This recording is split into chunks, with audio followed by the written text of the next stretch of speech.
friends, I'm CA Arun Tiwari, and in this video I'm going to talk about will. That is how you should make your will, and I'm also going to bust some myths around the will making process. This video is very important at this point. I will tell you later why. But let me start this introduction. So, hi, I'm CA Arun Tiwari and generally make video on NRI taxation, international taxation or tax notice reply. But in this video I decided to make video which may be slightly lengthy to tell people if they're planning to make a will or they have already made a will, then especially for the people whose children are abroad or they're holding NRI status, or those parents who are staying abroad but they have property in India. So how they should make the will? What are the things they should do? What are the things they should avoid so that later on this should not become a problem. Now, why I decided all of a sudden to make this will? Because recently I have to go as an executor with one of my client who is not around now, and we face a lot of issues, especially on implementation of that will, and lots of places we have to calm down people, explain, and a lot of delay was happening. And I thought it's very important that if you are making a will, make it in a way that it really serve the purpose. Otherwise there is no point, like you're creating more controversies. So will is to reduce the controversy. Now let's focus on this video. First part, I want to break certain myth about the will, and second part, I will tell you certain points which you should keep in mind when you are planning to make a will. Now, just to tell you that we also create a will, and basically we do a complete set of succession planning for HNIs or NRIs, and this starts from the will making, but it ends till the date that when the people or the person is not around, how to execute that, because that is the most important part. And in between we also have to ensure the safekeeping and registration of the will, because you know that the only when you make a will, it doesn't serve the purpose. It has to store properly so that it reaches the right person, especially the executor. Then there has to be a person who takes all the challenges, all the legalities to implement the will. I will tell about that also. So we provide the services, but only on very limited basis. So if you are NRI or you are a person who want to discuss a will or want to know more about how to make will, how to ensure that it is executed in a proper manner the way you want when you are not around, or when the person who has made the will is not around, you can reach out to us in the number provided in this video and also in the description box. So this is very limited services, we don't do for everybody, but still we can advise you on certain aspects and make sure that you don't face the same scenario or situation which my client has faced. Now come back to the point. The very first part, let's talk about some myths regarding that will making process. So very first point is that the will has to be written in a certain manner. So I will tell you this, see, will is as per your will or as per your wish. You can mention, you can make it the way. It can be on normal paper, it can be on legal paper, it can be on stamp paper, but there is no certain, like there is no rule for making a will. You can make the way you want. There is no rule for the language. In the second part, I will tell you why you have to choose a certain language so that there should not be a lot of confusion. The will should not be self-contradictory, right? So people should not be fighting over the will. Instead of, the will is a instrument which reduce the infighting between the beneficiaries. So first part, there is no format. The way you want, you can make it. You can do it handwritten. You can type it the way you want. Second myth generally people have, that it has to be made when you are old. So this is not the point. The only thing, you should make a will when you have something to distribute to your family or the beneficiary. And I think the right age is 30-35, because by the time you have at least a house, you have some savings in your account, and you want that when you are not around, it should reach the right people. Now, third misconception generally people have, that it should be registered. It must be registered, otherwise it is not valid. It is wrong. Any will which is properly written and signed by the person who is making the will with two witnesses is always valid. The only thing, when you register it, it more authentic, because then the government of India is also got involved as a, you can say, witness.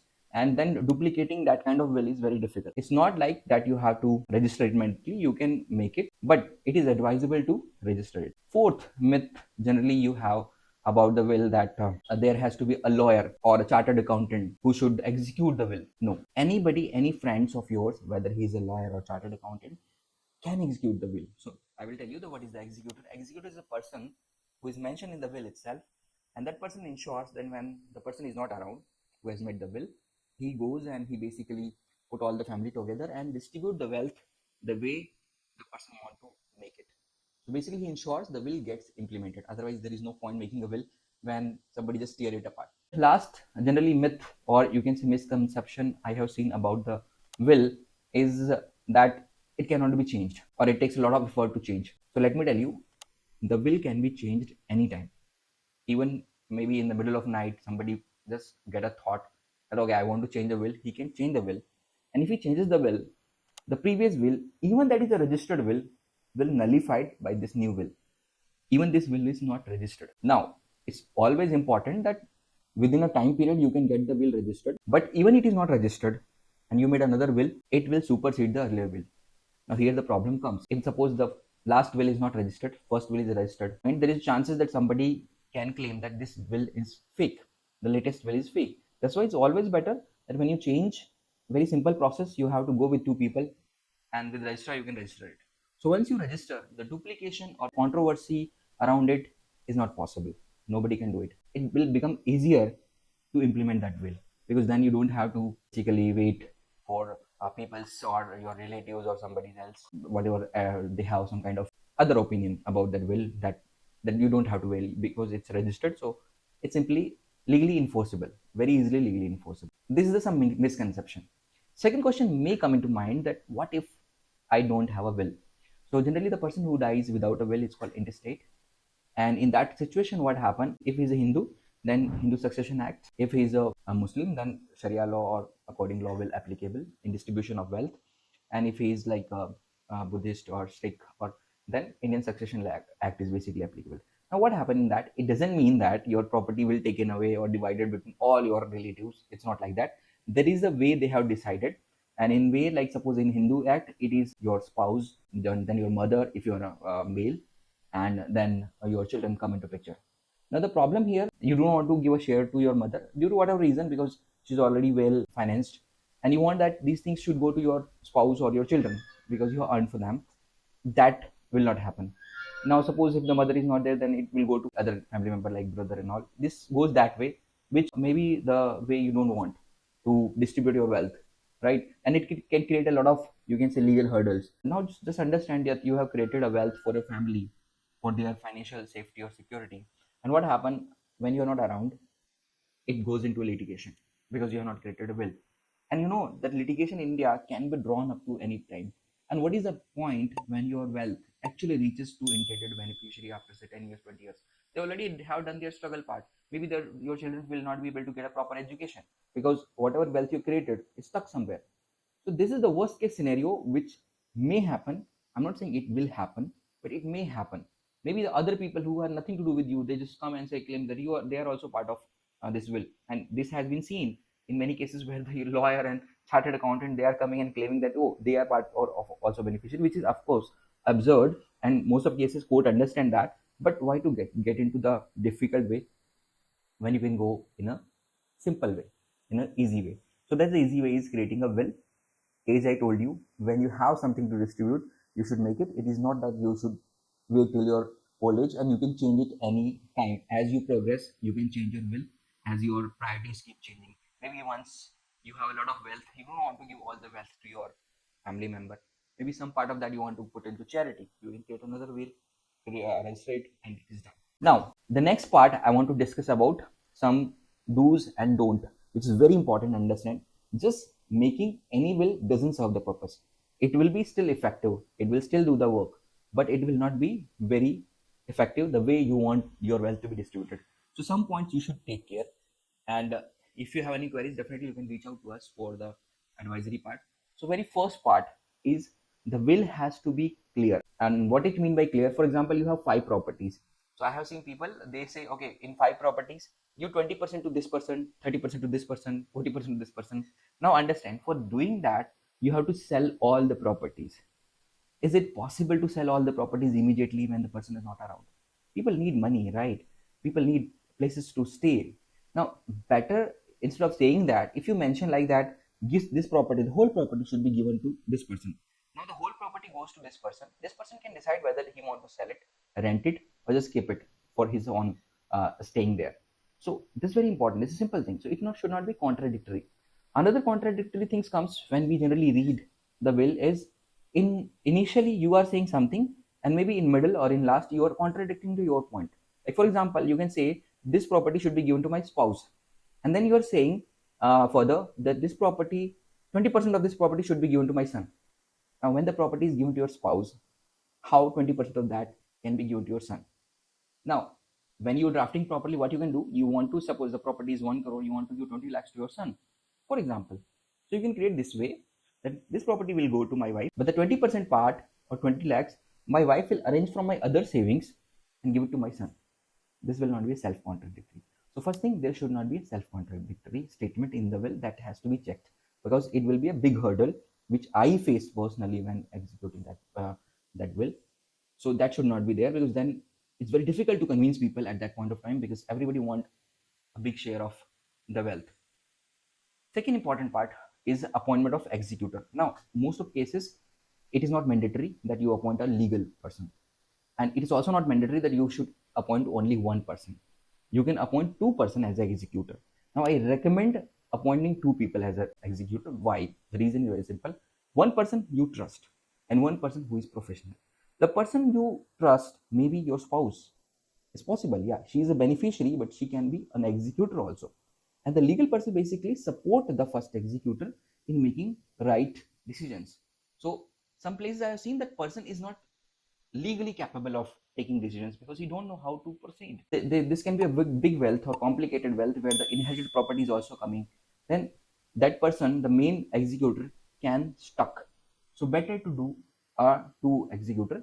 Now here you can mention that the other executor part is to support, and he is definitely not going to supersede the first executor. This way you ensure that the execution happens properly. Now another thing I will tell you, also put a third executor as a alternate or additional executor, because maybe situation where the before the person who has made the will stays in this world, it's possible that executor predeceases. In that case condition, the will itself will not have a thing because the executor is not exist. So better to keep another executor in the loop and only mention that in case the first or second executor is not available, this executor can be used as an additional executor or can be a replacing executor. This will ensure the will is basically executed. Now another tip I will give you, it may sound like that I'm self-promoting myself, but it's not about me. You can go to any professional. So there are nowadays, there are professional firms or professional companies who take care of this execution part. Because what happened now, understand, if you put any relative, the relative are not interested in getting into your problems. Okay, they just want to be nice with everybody, and execution take a lot of hard decisions. Sometimes you have to be somewhere slightly straight to the point, which people don't like, which a professional firm can do, because of course they have cut out for this. Their job is very cut out.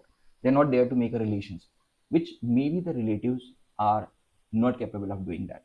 So always, if your wealth is good, big, okay, then better to appoint somebody who is a professional, like I told you, a company. So there are lots of companies who do this succession planning. So basically they work as an additional executor, and they ensure that somebody professional goes there, explain everybody that legally they cannot do this, they can do this, and get the will implemented properly.